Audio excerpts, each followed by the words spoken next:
Estamos bien ahí. Ya, perfecto. Bien, ahí Alejandra Cebolla dice que se escucha perfecto. Alberto Martínez, gracias por conectarte. Bruno, gracias por conectarte también. Se escucha súper bien. Grande, profe Bruno. Bien ahí. Algunos profes me dijeron, porque está el profe Pablo, voy a escuchar sobre la clase. Me dijeron a mí. Bueno, la verdad que agradecido por la gente que me sigue y que se entusiasma con el trabajo que hago.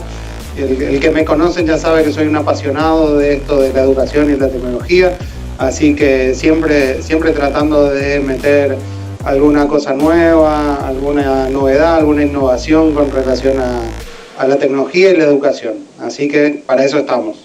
Genial, profe, una consulta para aquellos que no saben quién es el profe Pablo, algo que quiera comentarnos un poquito de vos antes de arrancar la clase, mientras se van añadiendo un poco más a la transmisión. Bueno, la verdad es que yo soy un profe que se ha formado prácticamente en el aula, ¿verdad? Tengo casi 30 años ya de experiencia en aula. Trabajé en diferentes colegios, siempre tratando de aportar desde la tecnología un enfoque innovador para contribuir con la formación integral de los estudiantes. Una cosa que me caracteriza a mí es que yo no me limito, no me cierro, nunca me cerré a enseñar un aspecto técnico o una tecnología en particular, sino que veo cómo una tecnología puede contribuir o puede ayudar al desarrollo integral del estudiante. Entonces, en ese sentido, todo el tiempo estoy buscando, desde hace casi 30 años que arranqué con robótica educativa, programación, un enfoque innovador de la informática y bueno, en este momento estoy lanzando un emprendimiento que como pueden ver por ahí en el fondo, a ver, de este lado, ahí se ve. Mentes Divergentes, que es una propuesta en donde la intención es poder alcanzar a más estudiantes y también a través de instituciones educativas para poder contribuir con la formación de los estudiantes. Bueno, no mucho más que decir. Para estudiantes, o sea, para todos. La idea es que desde Mentes Divergentes tengamos propuestas para estudiantes, propuestas para instituciones educativas que puedan, digamos, enriquecer su propuesta académica y propuestas para docentes que quieran enriquecer su labor diaria y que quieran, digamos, conocer un poquito más acerca de lo nuevo que hay en tecnología para incorporar en educación. Espectacular, me parece espectacular lo que se viene, ¿verdad? Yo te conozco de la faceta de profesor enseñando a profesores, entonces es una buena oportunidad para estudiantes, ¿verdad? Para aquellos que quieran adentrarse a lo que es tecnología, STEAM, inteligencia artificial, ahora que nos va a compartir un poco de inteligencia artificial, ya que entiendo que tener un estudio en cuanto a inteligencia artificial, entonces va a ser un aporte espectacular para nosotros la clase de hoy. Profe, depende de vos, me decís, arrancamos la clase, entonces aquellos que están en TikTok, aquellos que están en Facebook, gracias por estar aquí y arrancamos la clase cuando vos digas, profe. Bueno, arranquemos y en todo caso la idea es poder desarrollar un poquito, no va a ser muy largo porque es más que nada hacer un pantallazo de lo que es la inteligencia artificial y cómo podemos integrarla en la educación. Y al final vamos a dejar un espacio para preguntas o para interacción. Entonces, si de repente a medida que yo voy hablando hay alguna duda, la pueden escribir ahí en el chat y después al final vamos a ir respondiendo todas las preguntas. ¿Ok? Perfecto, profe. Arrancamos entonces esto de inteligencia artificial. Bueno, muy bien. Vamos a compartir la presentación. Acá, muy bien. Ahí está. Muy bien. Ahí ya se ve en pantalla. Allí sí. ¿Sí? ¿Ya sale en la transmisión? A ver. A ver, ahí sí. Ahí está. Muy bien. Genial. Bueno, perfecto. Vamos entonces a arrancar hablando de qué es la inteligencia artificial. La verdad que la inteligencia artificial es un concepto que en los últimos años se ha puesto de moda, ¿verdad? Y mucha gente habla y uno lee un montón de noticias y de artículos y de información relacionada con que la inteligencia artificial en esto y la inteligencia artificial lo otro y el avance de la inteligencia artificial, pero no queda muy claro cuál es el concepto de inteligencia artificial, y en realidad el concepto en sí es bastante complejo porque, digamos, para entenderlo en criollo, la inteligencia artificial significa simular la inteligencia humana a través de una máquina, ¿verdad? Ese es básicamente, en resumen y en palabras simples, lo que significa la inteligencia artificial: simular la inteligencia humana a través de una máquina. Ahora, ¿cuál es el problema con este concepto que parece tan simple, pero en realidad es muy complejo? El problema es qué entendemos nosotros por inteligencia humana. Es decir, el concepto de inteligencia humana desde la psicología ha ido cambiando tanto en los últimos casi 100 años, podríamos decir, que hablar de simular la inteligencia humana no es lo mismo ahora que hace 50 años atrás, porque el concepto de inteligencia humana cambió, entonces el concepto de inteligencia artificial también tiene que cambiar, ¿verdad? Entonces, a medida que va evolucionando la ciencia, digamos, relacionada con el funcionamiento de la mente humana, la inteligencia artificial como tecnología se tiene que ir adecuando, ¿verdad? Entonces, esto, digamos, es lo que hace que el concepto de inteligencia artificial sea tan complejo. Por otro lado, vale la pena entender que el concepto de inteligencia artificial no es un concepto nuevo, no es un concepto moderno, no es un concepto del siglo XXI. Vamos a ver enseguida un recorrido histórico que la inteligencia artificial existe hace casi 70 años. ¿Por qué ahora está de moda la inteligencia artificial o por qué ahora se habla más sobre inteligencia artificial? Bueno, simplemente porque hasta hace unos años atrás la inteligencia artificial era algo muy abstracto, algo teórico, que era muy difícil de llevar a la práctica porque para que realmente funcionara se necesitaban recursos tecnológicos muy avanzados.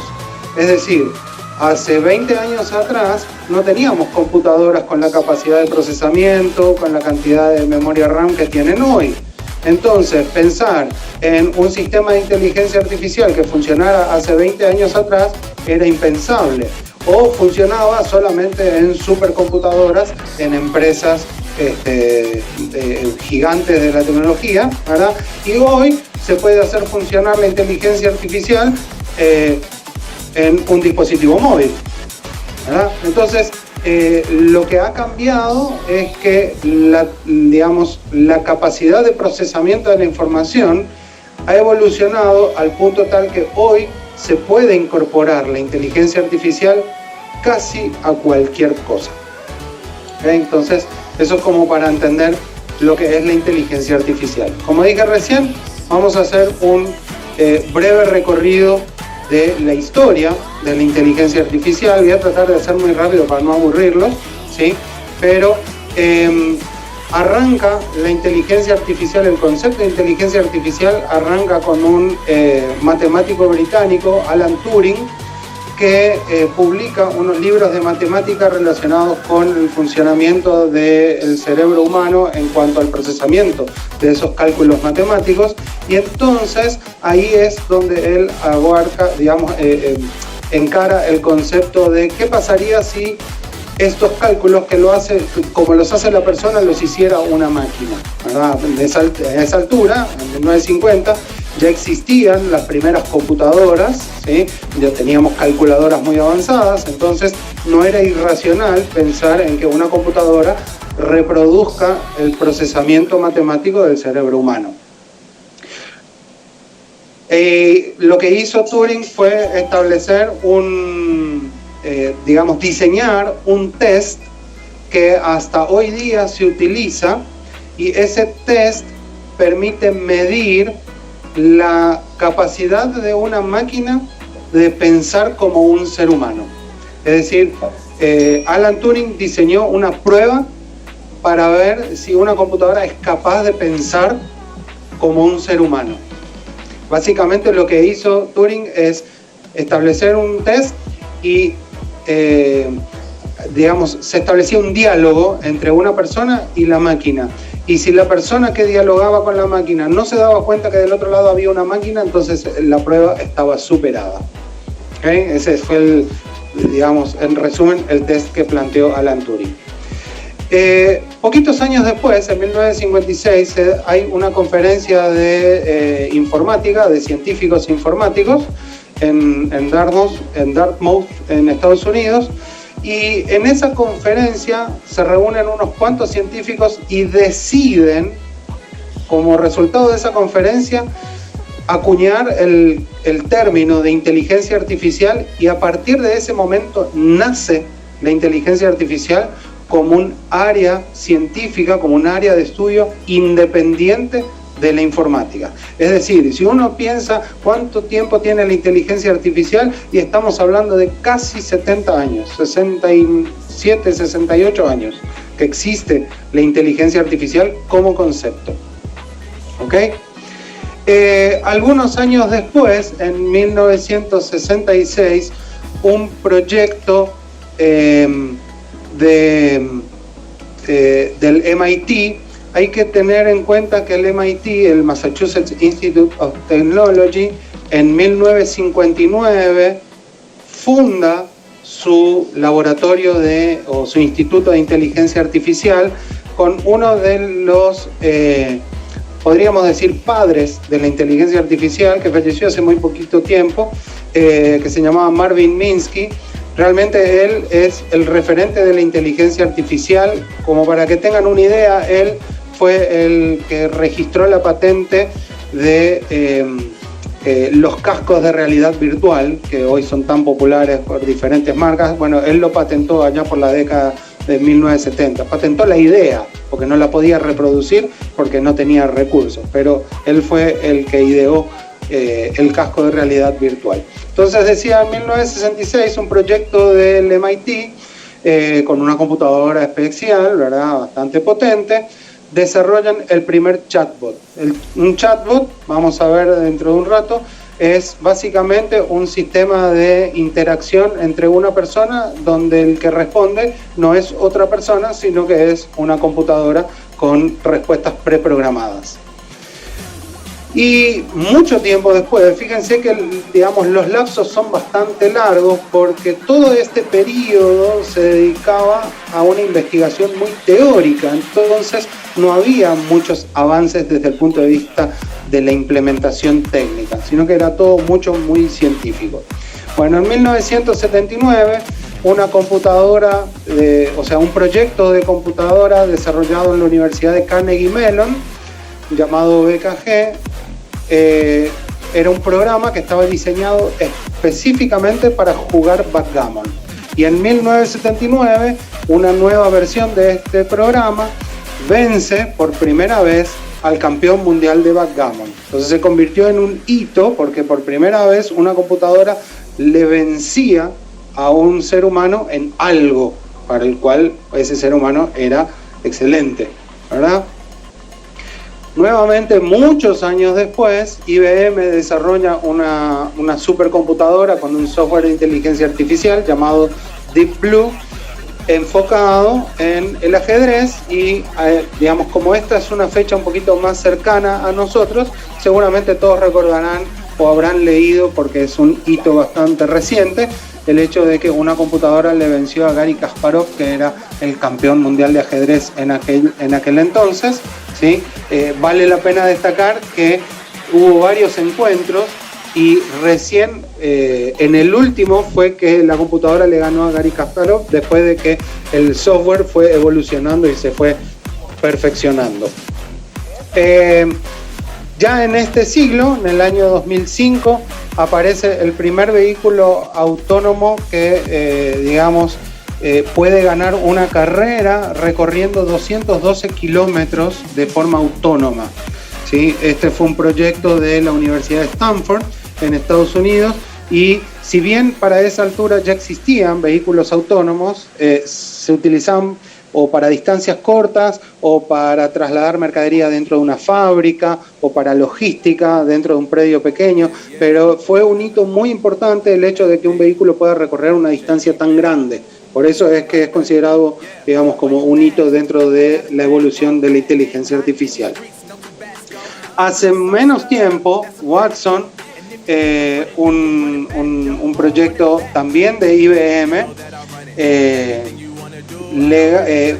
tiene la capacidad de ganar un concurso de preguntas y respuestas muy famoso en Estados Unidos, que es el Jeopardy, y se convirtió otra vez en un hito para la inteligencia artificial, porque era una hazaña impensada para una computadora. Bueno, prácticamente el mismo año que IBM lanzó Watson con este evento tan importante, Apple el mismo año, unos meses después, lanza Siri en el mismo año. Al año siguiente Google lanza Alexa y Microsoft lanza Cortana. Es decir, que prácticamente la evolución empieza, como a concentrarse, y un montón de empresas empiezan a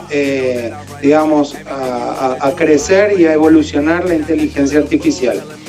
Hace tan solo 8 años, en el 2014, por primera vez en la historia, una computadora supera el test de Turing.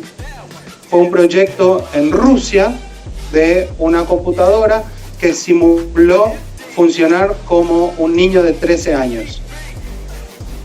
No pudo detectar que se trataba de una computadora. Por primera vez fíjense, casi 60 años, ¿sí?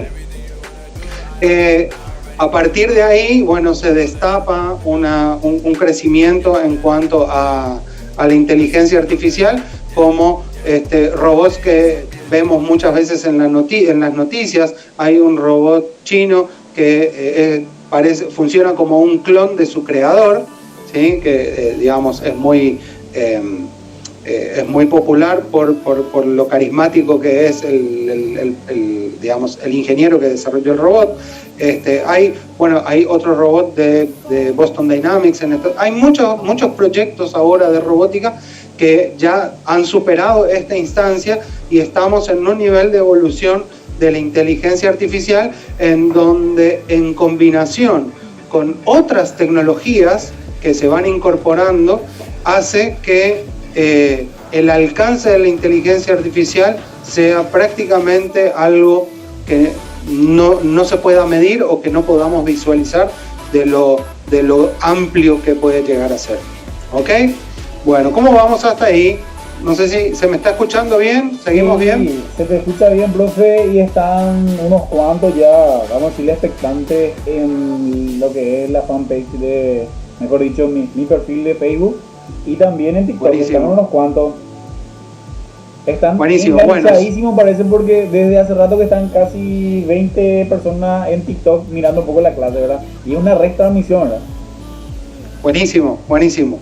Bueno, no voy a profundizar mucho en aspectos técnicos, pero sí vale la pena resaltar que la inteligencia artificial como ciencia, o como tecnología, o como área de estudio, en realidad no tiene una sola herramienta de tecnología, sino que es una combinación de muchas herramientas o muchas estrategias relacionadas con la programación de computadoras. Es evidente que cuando hablamos de inteligencia artificial hablamos de programación de computadoras, pero hablamos no de la programación tradicional de computadoras, sino que hablamos de estrategias matemáticas aplicadas a la programación. Es decir, para aquellos que están escuchando la charla y tienen un poquito de conocimiento de programación y de algoritmia, bueno, la inteligencia artificial básicamente son nuevos algoritmos o nuevas técnicas de algoritmia para programar computadoras de manera que funcione como inteligencia artificial. Yo simplemente voy a mencionar algunas de esas técnicas, ¿sí? La más antigua es la técnica conocida como lógica difusa o fuzzy logic, y habrán visto que la técnica de lógica difusa hoy en día está presente en la mayoría de los electrodomésticos que tenemos en la casa. ¿Por qué? Porque la mayoría de los electrodomésticos que tenemos en casa funcionan utilizando esta estrategia, que en realidad es un algoritmo matemático que, para simplificar, les voy a decir, toma un valor máximo y un valor mínimo dentro de un entorno de valores y calcula la probabilidad de encontrar un valor medio entre esos dos valores. Es decir, lo que hace es un cálculo probabilístico de cuál es el mejor valor en función del comportamiento hasta ese momento del electrodoméstico. Así funcionan los lavarropas, los aire acondicionados, las heladeras, ¿sí? Y muchos de los electrodomésticos modernos que se van incorporando al hogar en los últimos años. La siguiente técnica es la que se conoce como Machine Learning o aprendizaje automático, ¿sí? Y básicamente el Machine Learning se sustenta en lo que se conoce como bases de conocimiento. Es decir, el Machine Learning hoy es posible gracias a que tenemos monstruosas cantidades de información almacenados en depósitos gigantes. Es decir, hoy podemos hablar de petabytes, ¿sí? Es decir, un petabyte son 1024 terabytes. Entonces, hoy podemos hablar de computadoras con la capacidad de almacenar petabytes de información, ¿sí? Y eso es lo que permite que los algoritmos de Machine Learning funcionen. Por eso es que hace 30 o 40 años atrás, hablar de Machine Learning era solamente teoría, era solamente una imaginación, una fantasía por parte de los científicos de la inteligencia artificial, porque no había manera de almacenar toda la información necesaria para que un algoritmo de aprendizaje automático funcione. Hoy existe esa posibilidad, y el hecho no solamente de tener computadoras con mucha capacidad de almacenamiento, sino la conectividad y la posibilidad de aprovechar servicios en la nube hace que uno pueda tener datos almacenados de manera distribuida, y eso hace que pueda tener mucho más espacio de almacenamiento, lo que hace posible el funcionamiento de este algoritmo, que hoy por hoy es el más, el más popular entre los proyectos de Machine Learning, ¿sí? Es decir, entre los proyectos de Machine Learning que existen hoy, entre los proyectos de inteligencia artificial que existen hoy, el Machine Learning es la técnica más utilizada por lo barato que es acceder a la información. ¿Ok? Luego tenemos el Natural Language Process o procesamiento del lenguaje natural, que sí era muy antiguo, pero requería capacidad de procesamiento muy grande, ¿sí? El procesamiento del lenguaje natural es una técnica que normalmente utilizan los chatbots para interpretar palabras. Es, por ejemplo, la técnica que utilizan los traductores, es la técnica que utilizan los asistentes virtuales cuando uno le habla al teléfono o le habla al dispositivo y el dispositivo reconoce lo que uno está diciendo. Bueno, todo eso, digamos, por detrás está funcionando un algoritmo de programación que utiliza la técnica de procesamiento del lenguaje natural para reconocer e interpretar digamos, la información que está recibiendo. La siguiente técnica es la que se conoce como redes neuronales. Esta es otra de las técnicas muy antiguas que no se podía llevar a la práctica en forma real por el requerimiento de recursos que se necesitaban. Pero básicamente esta técnica de redes neuronales es una suerte de simular el comportamiento de las neuronas en nuestro cerebro. Es decir, a partir de todos los estudios científicos que van demostrando cómo funcionan las conexiones neuronales en nuestro cerebro, se va pudiendo reconstruir una especie de simulador de cómo funciona el cerebro mediante algoritmos de programación.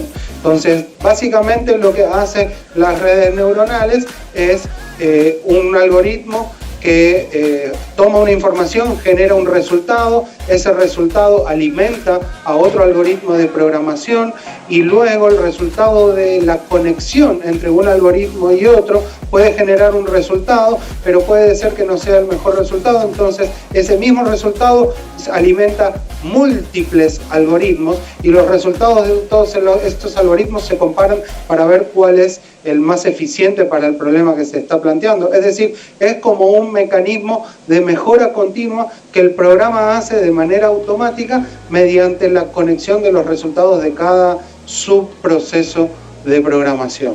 Parece muy complicado, pero en realidad no lo es tanto. Pero vale la pena, digamos, entender cómo funciona.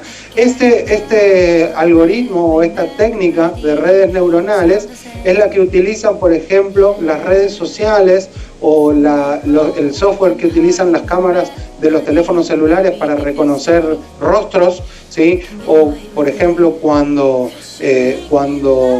queremos que el teléfono me saque una foto cuando sonrío, entonces reconoce en el patrón de la imagen el cambio que representa una sonrisa y ahí captura la foto. O cuando publicamos una foto en nuestras redes sociales, que la red social automáticamente nos dice este es fulanito, para que, digamos, al publicar la foto directamente yo le etiquete a los contactos que figuran en la foto, y eso se hace gracias a digamos, algoritmos de inteligencia artificial que funcionan mediante esta técnica.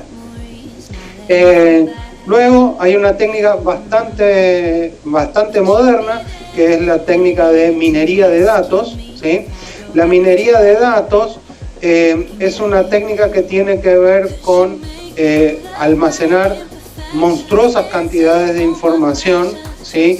Y que se conectan con datos de posicionamiento global o con datos de conectividad en redes. Es decir, es una combinación del procesamiento de datos con otras técnicas más información pública que está disponible, como coordenadas satelitales o como datos estadísticos de la bolsa de valores. Es decir, dependiendo cuál sea la aplicación, ¿sí? Lo que hace el data mining es tomar grandes, monstruosas cantidades de información y eso nutrir a los algoritmos de inteligencia artificial para tomar, por ejemplo, una decisión o un pronóstico en cuanto a cotización en bolsa, o para establecer cuál es el recorrido más eficiente para una empresa de logística, o cuál es el mecanismo más rentable para el comercio electrónico, ¿sí? Esas son algunas de las aplicaciones del data mining. Y por último, el deep learning, que es lo más nuevo en inteligencia artificial, que es una combinación de muchas de las técnicas que mencioné recién, ¿sí?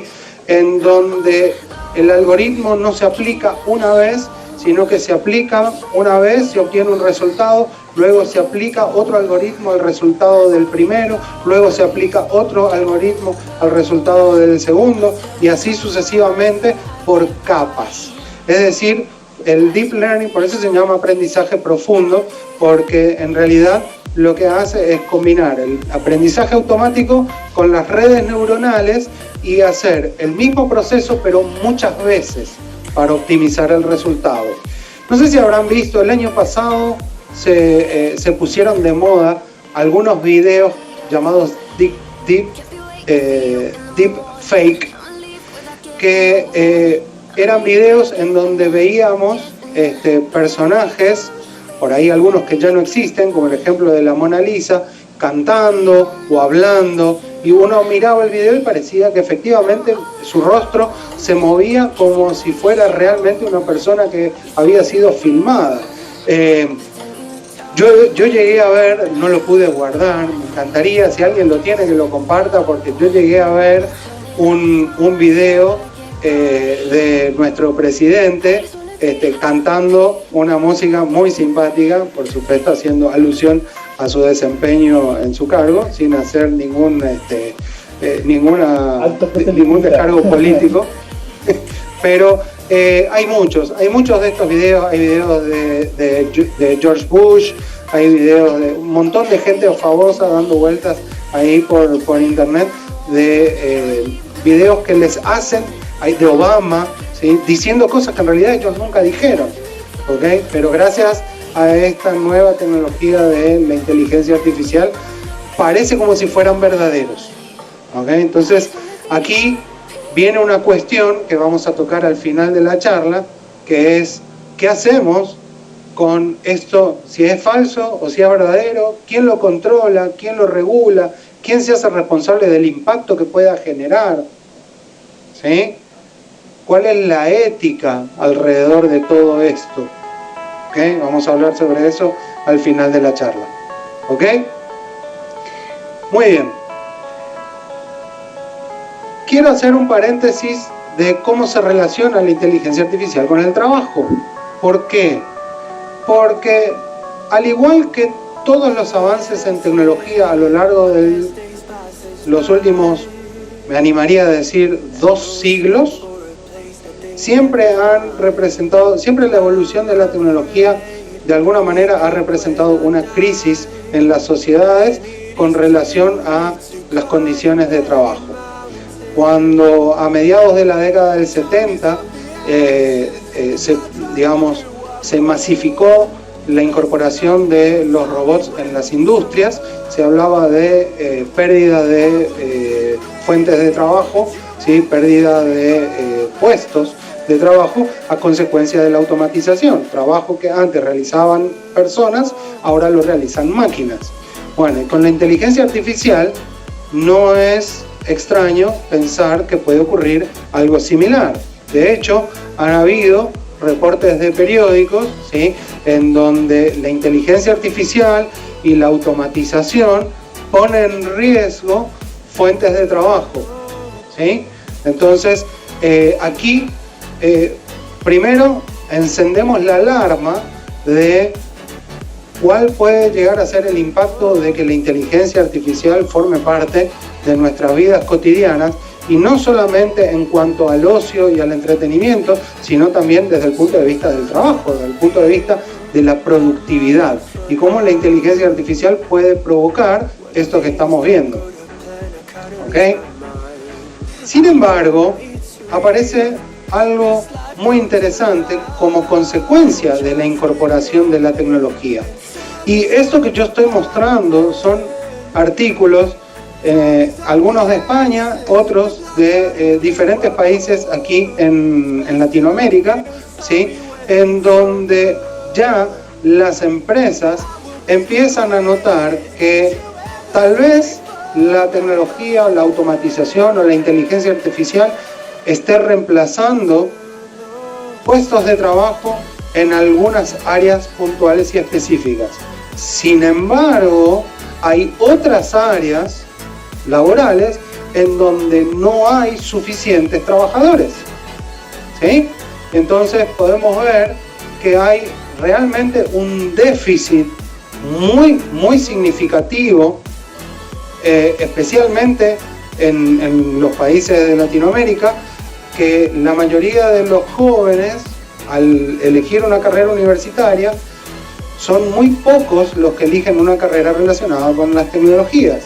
Entonces, el déficit cada vez es más grande porque la demanda aumenta y la oferta disminuye. ¿Ok? Entonces, si uno se quiere plantear y decir, ok, la evolución de la tecnología elimina puestos de trabajo, y la realidad es que no. Hay estudios de UNICEF en donde, está demostrado que países que invierten en educación, como Estados Unidos, Alemania, que al incorporar tecnología no solo no disminuye el desempleo, no solo no aumenta el desempleo, sino que disminuye. Es decir, la incorporación de tecnología, en vez de eliminar puestos de trabajo, lo que está haciendo es ofrecer nuevas oportunidades de trabajo. ¿Cuál es el desafío entonces? Y el desafío es que esos puestos de trabajo deben ser ocupados por personas competentes, y como los sistemas educativos, especialmente en nuestra región, los sistemas educativos todavía no están acompañando el ritmo de esta evolución de la tecnología, las empresas ya están tomando, digamos, el toro por las astas, y se están encargando las propias empresas de desarrollar programas de capacitación para que los funcionarios o los candidatos a trabajar en estas empresas incorporen y aprendan lo que necesitan sobre tecnología para poder cubrir esa demanda. ¿Ok? Entonces, en México, en Argentina, en Brasil, en Chile, hay un montón de programas, algunos privados, impulsados por empresas, otros en convenio entre universidades del Estado y aportes de empresas privadas, para poder, digamos, aumentar la oferta de profesionales relacionados con tecnología. En definitiva, para concluir esta relación entre la inteligencia artificial y el trabajo, es este artículo que para mí, ese título, resume todo, ¿verdad? La tecnología no destruye los puestos de trabajo, sino que cambia su naturaleza. Y el desafío enorme y gigante que tienen los gobiernos, especialmente en los países de nuestra región, es qué hacer para que nuestros niños, niñas y jóvenes estén preparados para esta nueva naturaleza en los puestos de trabajo. Y entonces ahí entramos a hablar un poquito acerca de la educación y cómo la inteligencia artificial se relaciona con la educación.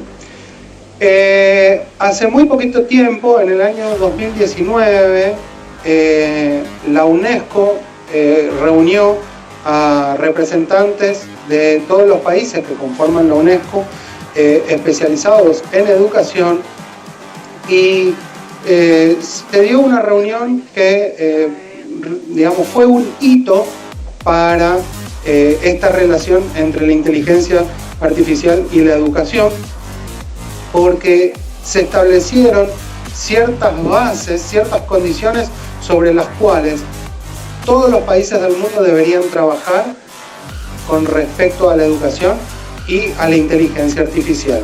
Y en esa cumbre que se desarrolló en Beijing en el año 2019, se establecieron tres aspectos o tres maneras en las que la inteligencia artificial interactúa con la educación. La primera es aprender con la inteligencia artificial. Este experto en inteligencia artificial, que se llama Kai-Fu Lee, que es estadounidense pero de origen taiwanés, explica, hay un video en YouTube muy interesante que si lo quieren ver con su nombre lo van a encontrar. Kai-Fu Lee habla sobre cómo la incorporación de soluciones de inteligencia artificial en la educación pueden contribuir para que el trabajo del docente sea más eficiente. Es decir, para los que somos docentes y aquellos que hemos trabajado en colegios, digamos, desarrollando materias curriculares o rigiéndonos por un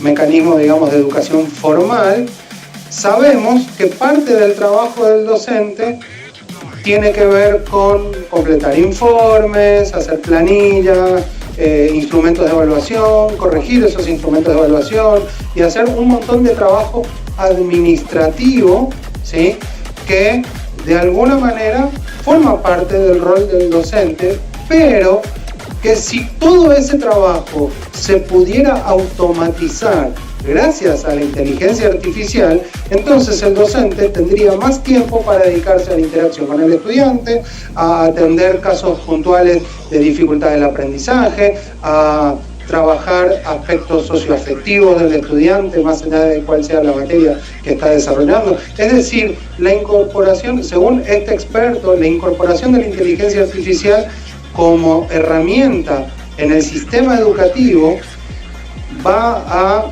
fortalecer el rol del docente en cuanto a la interacción con el estudiante. ¿Okay? El segundo aspecto tiene que ver con que, por supuesto, es fundamental que los estudiantes aprendan sobre inteligencia artificial. Como dije hace un rato, cuando hablaba sobre las técnicas de inteligencia artificial, todas se basan en programación y matemáticas. Bueno, quiere decir entonces que la educación tiene que hacer un fuerte énfasis en el desarrollo de las habilidades y las destrezas matemáticas y tiene que incorporar como parte de las habilidades básicas, como parte de las fortalezas elementales con las que tiene que contar el joven al terminar sus estudios, es la programación. Y teniendo conocimientos de programación va a poder conocer algunas de las técnicas de la inteligencia artificial. Yo no voy a profundizar mucho de esto digamos lo podemos dejar abierto para otra charla, pero existen en el mercado herramientas educativas, herramientas didácticas para desarrollar inteligencia artificial con los estudiantes. Es decir, por ejemplo, hay un entorno de programación en donde los chicos pueden crear su propio chatbot. ¿Okay? Chicos, estoy hablando de por ahí 11, 12 años. ¿Sí? O sea, imagínense un estudiante de séptimo, octavo, noveno grado que sea capaz de crear un asistente virtual. ¿Okay? Y eso hoy se puede hacer. Hay herramientas y recursos, por supuesto, teniendo previos conocimientos de algoritmos y de programación. Pero hoy nosotros podemos enseñar programación a estudiantes desde el primer grado. Entonces, ¿por qué no pensar en que estudiantes de séptimo ya puedan aprender inteligencia artificial? ¿Ok? Bueno, por último, algo que no podemos dejar de lado es hablar sobre la inteligencia artificial no desde el punto de vista técnico, sino desde el punto de vista social, sociocultural, y cómo la incorporación de la inteligencia artificial en la sociedad va impactando desde el rol del gobierno, desde el rol de la educación, desde el rol productivo, desde el ocio y el entretenimiento, ¿sí? Y conocer cuál es el avance o cuál es el grado de inserción que tiene la inteligencia artificial dentro de nuestra vida cotidiana es fundamental para entender hacia dónde nos dirigimos y cómo esto puede seguir evolucionando. ¿Ok?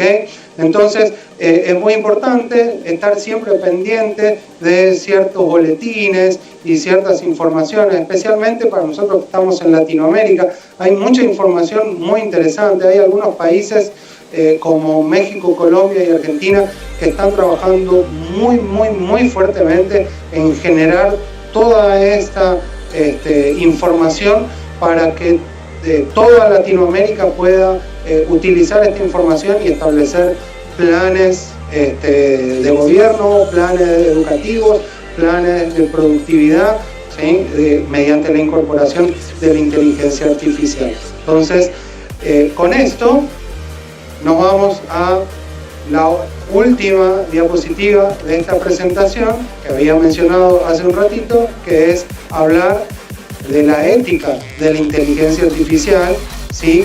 Y para disparar la problemática, voy a mostrar una imagen. Seguramente muchos de ustedes habrán escuchado la noticia. Esto ocurrió, si no me equivoco, hace un año, en el 2020, creo que a finales del 2020, un vehículo de la marca Tesla en Estados Unidos, en Baja California, tuvo un accidente, fallecieron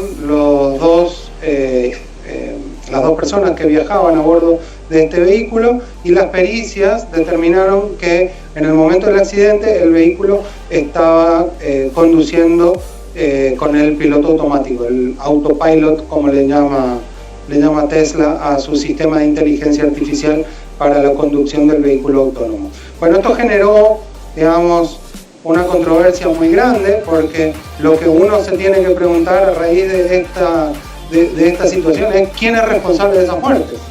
Porque una cosa es que hablemos de tecnología y de algo que se rompa, pero cuando hablamos de vidas humanas o del impacto en la vida de las personas, entonces ya no podemos, digamos, tranquilamente decir, bueno, la tecnología. No, alguien se tiene que hacer responsable y alguien tiene que establecer los criterios de responsabilidad. ¿Ok? Básicamente, o sea, como para los que no conocen esta noticia, los familiares de estas dos personas entablaron una demanda judicial a Tesla porque, digamos, hacían responsable del accidente al sistema de inteligencia artificial incorporado en el vehículo. Y Elon Musk, en su defensa, hizo una analogía que para mí fue brillante y dijo: el sistema de autopilot o de piloto automático incorporado en nuestros vehículos Tesla es un asistente de conducción, no reemplaza al conductor. Y es exactamente el mismo concepto del piloto automático en los aviones. A nadie se le ocurriría pensar, es decir, a ningún piloto de avión se le puede ocurrir activar el piloto automático y echarse a dormir. O sea, es algo que uno nunca, imagínense un avión, no sé, que se estrella con otro avión por un fallo en el piloto automático. Bueno, entonces la realidad es que más allá de quien tenga la razón, era necesario establecer una especie de directriz o una especie de normativa o una guía de normativa para que luego cada país pueda desarrollar sus leyes con relación a la incorporación de la inteligencia artificial. En ese sentido, China fue el primero, ¿sí? En octubre del 2021, el presidente de China lanzó casi por decreto, digamos, una normativa con relación a la inteligencia artificial, a la incorporación de inteligencia artificial en China. Y para aquellos amantes de la ciencia ficción, si leen este documento van a encontrar mucha similitud entre lo que escribió el gobierno de China y lo que escribió Isaac Asimov en una de sus novelas, que luego fue llevado al cine con la película Yo Robot, que es conocida en el mundo de la ciencia ficción como las 3 leyes de la robótica.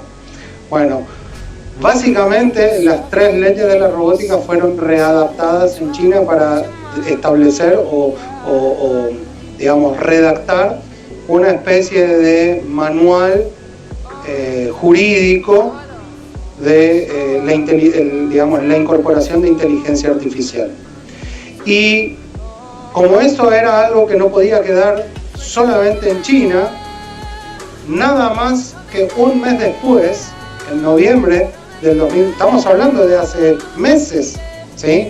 Hace 3 meses atrás, noviembre del 2021, la UNESCO, como resultado de una asamblea, publica una declaración universal respecto a la ética de la inteligencia artificial. Y yo de todo el documento rescaté dos frases que me parecen muy significativas con respecto al cuidado que hay que tener cuando incorporamos inteligencia artificial en nuestra vida cotidiana, y cómo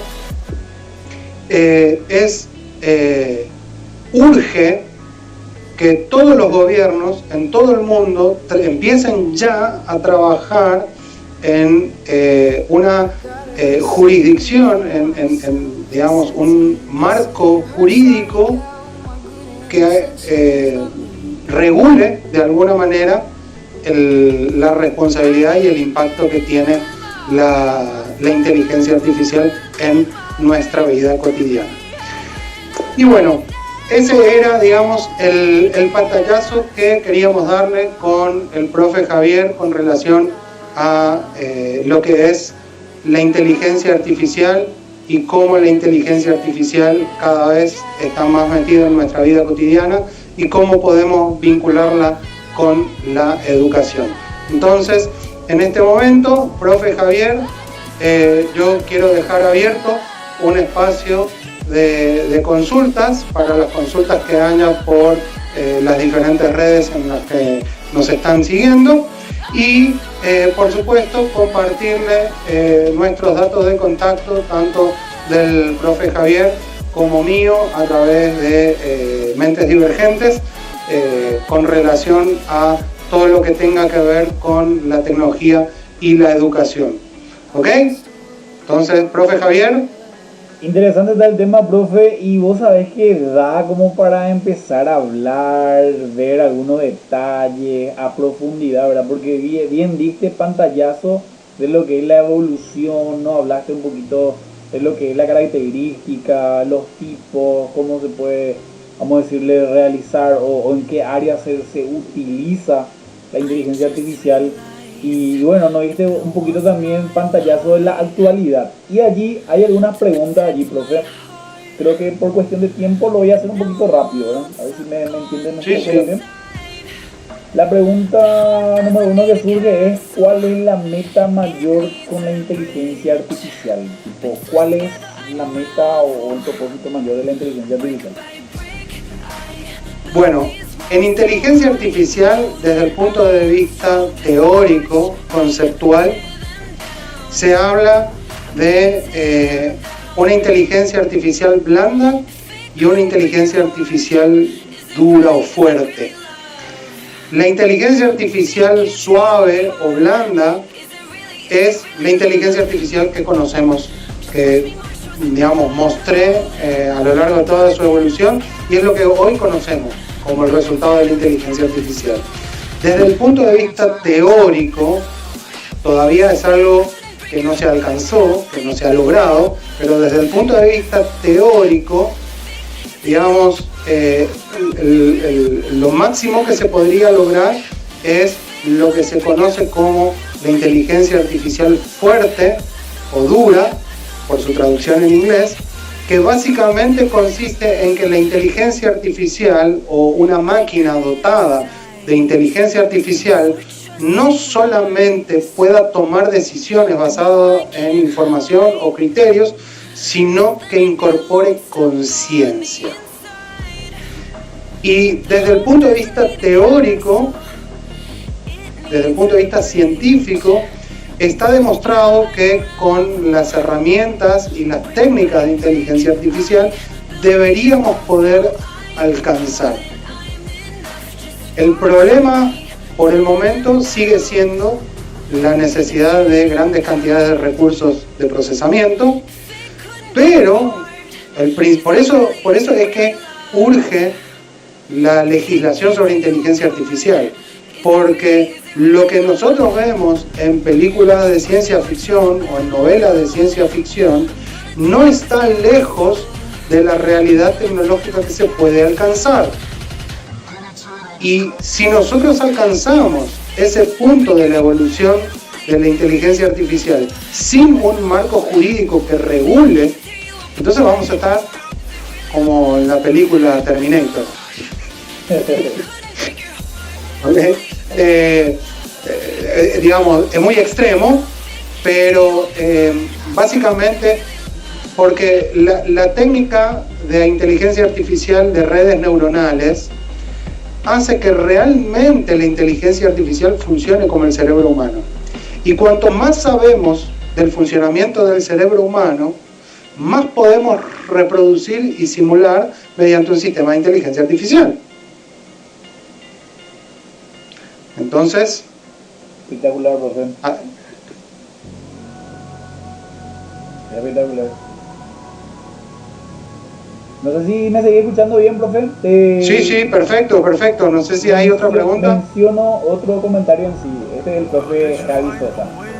Dice, las soluciones de inteligencia artificial llevan décadas entre nosotros y de modo mucho más mundanos que los coches sin conductor o la tecnología de reconocimiento facial. La tecnología inteligente hace mil cosas a nuestra espalda y después vamos viviendo, ¿verdad? Que ni siquiera... Por eso yo, fíjense que la primera técnica de la inteligencia artificial es la lógica difusa. La lógica difusa, en realidad, es una técnica que se utiliza en electrodomésticos hace 50 o 60 años. ¿Ok? O sea, incluso, porque la lógica difusa tiene que ver con la inteligencia artificial a través de la automatización y el control de procesos. Entonces, digamos, porque el concepto de programación no solamente se aplica a computadoras, ¿sí? Cuando hablamos de un circuito electrónico, por ejemplo, un ascensor, un portón automático en la entrada de un estacionamiento, es decir, son circuitos que tienen un nivel de automatización que pueden incorporar inteligencia artificial de algún nivel, ¿sí?, sin necesariamente tener una computadora con un programa escrito en algún lenguaje. Así que es muy cierto lo que dice el profe Javi. Sí, que nos sorprendería descubrir lo complicadas que serían nuestras vidas sin ella. Es realmente espectacular. Vamos a seguir. Totalmente. Ahí veo. Excelente, saludos. Nosotros también tenemos ahí, profe. Estamos en un mundo tecnológico muy avanzado en todo lo que es en todo el campo, ¿verdad? Después, otro comentario, debemos prepararnos para todo, para lo complejo que sean los desafíos que nos esperan, ¿verdad? Pero debemos cultivar día a día destrezas y habilidades tecnológicas. No hay alternativa, en especial los chicos, iniciar en ellos el amor a los números, ¿verdad? Ese es un punto interesante. Sí. Y posteriormente a la programación. Muy buena la charla, impecable. Qué bueno. Gracias, Javi, gracias. Y veo que Víctor pregunta si la inteligencia artificial podrá superar a la inteligencia humana. Bueno, de hecho, mostré en la línea de tiempo a lo largo de la evolución que primero con el backgammon, segundo con el ajedrez, tercero con preguntas y respuestas de cultura general, ¿sí? Y cada vez vamos a ir viendo más ejemplos en el que la inteligencia artificial supera a la inteligencia humana. En donde nos deberíamos preocupar es en cuando un solo proyecto o un solo producto de inteligencia artificial pueda superar a la inteligencia humana en todos sus aspectos, ¿verdad? Porque hoy en día los proyectos de inteligencia artificial, si bien superan a la inteligencia humana, son proyectos que están enfocados en un área específica. De hecho, el año pasado, por ejemplo, leí muchísimos artículos sobre un proyecto de un informático británico que está trabajando hace casi 20 años en el desarrollo de un software para componer música. Y el año pasado, este software terminó la 9ª Sinfonía de Beethoven, ¿sí? Y la terminó un software de inteligencia artificial basado en lo que compuso Beethoven, la primera parte. El software de inteligencia artificial manejando los patrones musicales de todas las composiciones de Beethoven escribió el resto, ¿sí? Y hoy hay artículos de noticias que son escritos por inteligencia artificial. Hoy hay música compuesta por inteligencia artificial, ¿sí? Es decir, la inteligencia artificial nos está alcanzando y sin duda tiene la capacidad de superarnos. Lo que nunca va a poder tener la inteligencia artificial es la capacidad de interacción entre las personas, que es lo que nos hace humanos. Entonces, el gran desafío, por eso para mí era muy importante incorporar una diapositiva que hable sobre la ética, porque lo más importante es qué provecho queremos obtener de la inteligencia artificial sin dejar de ser humanos. Así mismo, profe. Y por último, actualmente, ¿qué tan lejos estamos de poder enseñar esta área de inteligencia artificial? Nada, absolutamente nada, muy cerca, porque para que un estudiante, como dije recién, hay proyectos de código abierto de inteligencia artificial, ¿sí? Google tiene un proyecto que se llama OpenAI, ¿sí? Inteligencia artificial abierta. IBM tiene un proyecto que se llama Watson, ¿sí? Que es el mismo nombre del asistente que utiliza en sus computadoras. Y básicamente, al poner estos recursos disponibles, uno los puede aprovechar y usarlos como técnicas de inteligencia artificial para proyectos propios. La tendencia, lo que sí, digamos, para terminar de responderle a Gabriel, lo que sí, los estudiantes tienen que tener conocimiento de matemática y tienen que tener conocimientos de programación. Hoy en día se les puede enseñar matemática, se les puede enseñar programación, cada vez van apareciendo métodos más innovadores para enseñar matemática. Se puede enseñar matemática a través de la programación, a través de la robótica, a través de un montón de recursos tecnológicos, se pueden incorporar conceptos de matemática, ¿sí? Pero si un estudiante, me animaría a decir de 10, 11, 12 años, tiene suficientemente consolidados los conocimientos de matemática y tiene manejo de algoritmos de programación, entonces perfectamente puede incorporar técnicas de inteligencia artificial en proyectos de código abierto como estos que mencioné, ¿sí? Hay, digamos, para los que manejan Scratch, hay un plugin en Scratch que no es oficial, pero para la versión que se descarga de Scratch se puede incorporar bloques de Machine Learning dentro de un programa de Scratch. Entonces uno puede hacer un programa de inteligencia artificial en Scratch. Buenísimo. Así estamos. Estamos ahí nomás, entonces depende de nosotros los profesores, ya que hoy veo la mayoría de los que comentaron son profes, tremenda categoría, por cierto. Saludo a aquellos que pudieron escribir, estaban allí de hace rato, los que estaban también en TikTok, ¿verdad? Estaban como 50 espectadores hace rato. Qué grande, qué bueno. Bueno, super profe, yo creo que podemos dejar hasta aquí la clase y bueno, podemos seguir con otra clase en otra oportunidad, ¿sí te parece, profe? Claro que sí, vamos a estar acá atentos para seguir aportando y seguir nutriendo y principalmente siempre pensando en beneficio de nuestros niños, nuestras niñas, nuestros jóvenes, que queremos que sean lo más exitosos posibles cuando lleguen a la edad adulta. Así que muchísimas gracias, profe Javier, por la invitación. Gracias a todos los que participaron y estuvieron interactuando. Y bueno, nos vemos en cualquier oportunidad. Profe Pablo es el Master Jedi de la tecnología, dice un comentario. Inteligencia artificial 2.0, necesario. Ya está, ya. Unos capos, dice. Gracias realmente a todos los que nos siguieron y les animamos también que puedan seguir nuestras redes, tanto el del profe Pablo de Mente Divergente, puedan buscar todo lo que tenga que ver con Mente Divergente, que van a tener novedades exclusivas para educadores, para estudiantes, y también en mis redes si están por aquí, ¿verdad? Genial. Gracias, profe, gracias por tu tiempo. Estamos entonces